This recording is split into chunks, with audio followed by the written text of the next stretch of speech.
faire l'entretien et la maintenance de ta Bamboo Lab, c'est ce que je vais te montrer aujourd'hui dans cette vidéo.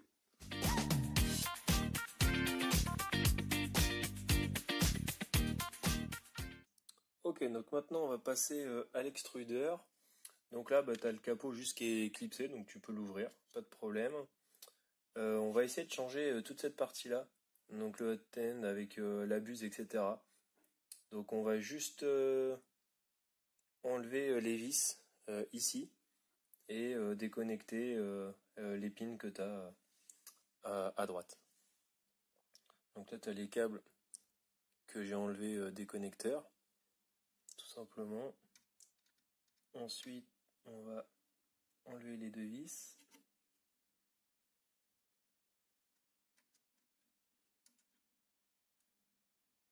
Voilà.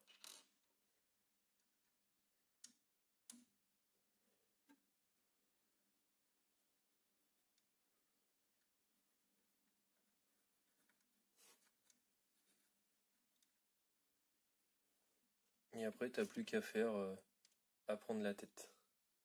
Voilà.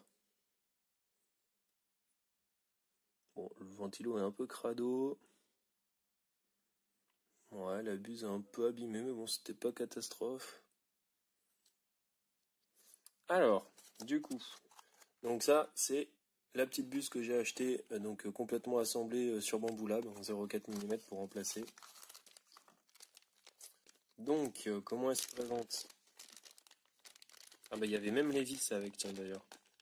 Donc tu as un kit, donc tu as la buse en 0,4 mm, donc qui est complètement assemblé déjà, avec les connecteurs que je viens d'enlever, et tu as les deux vis en fait de fixation qui sont fournies. Donc c'est pas mal aussi, ça permet d'en avoir d'avance si jamais on les perdait. Et du coup tu as déjà le plastique, ok. T'as le plastoc qui est ok, que pas siglé Bamboo Lab, mais tu as le plastique qui est là, d'accord. Ok.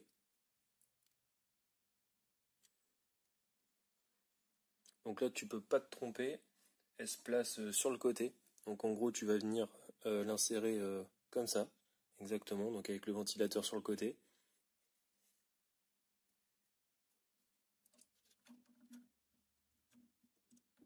Voilà, donc ça vient embuter, revisser avec les nouvelles vis qu'on a.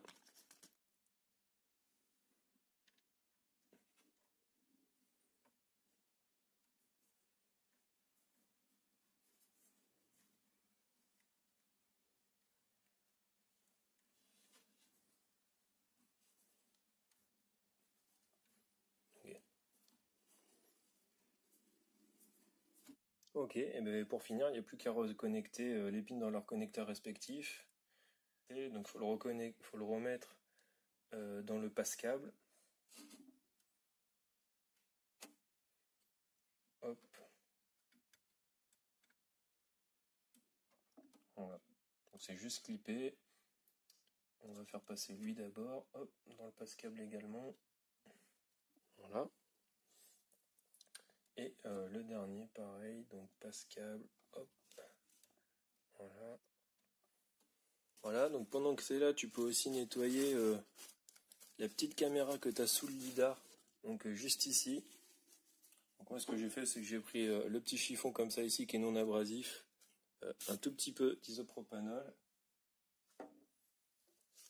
Et après, tu peux nettoyer tranquillement. Donc j'y suis, on peut faire pareil sur la caméra. Donc un tout petit peu d'isopropanol. La caméra, tu l'as juste sur le côté ici, hein, donc là, tu as juste à mettre un petit coup dessus, histoire que ce soit bien propre. Voilà. Bon, ça c'est plutôt facile, hein, c'était pas la peine que je te montre en détail. Bah tu vois, regarde, hein, c'était quand même ça. Là. Il y avait, je sais pas si tu vas le voir là avec le focus. Je vois pas très bien, mais c'était un peu sale quand même. Ensuite, on peut passer à la partie du couteau, ici, juste pour voir s'il n'est pas endommagé. Très rapidement dans les contrôles, donc on va juste dévisser la vis ici. Voilà. Bon, donc là, ça a dégagé toute cette partie là au niveau de l'extrudeur. Donc là, tu peux voir que la partie est pas du tout endommagée. Hein. Donc là, je l'ai pas du tout remplacé. je vais juste refixer la vis et le remettre tout simplement. Donc voilà, ça fait 4 mois que ça tourne et tu vois que le couteau est toujours ok. Voilà, donc on a fini avec les contrôles rapides au niveau de l'extrudeur. Donc on va remettre le capot.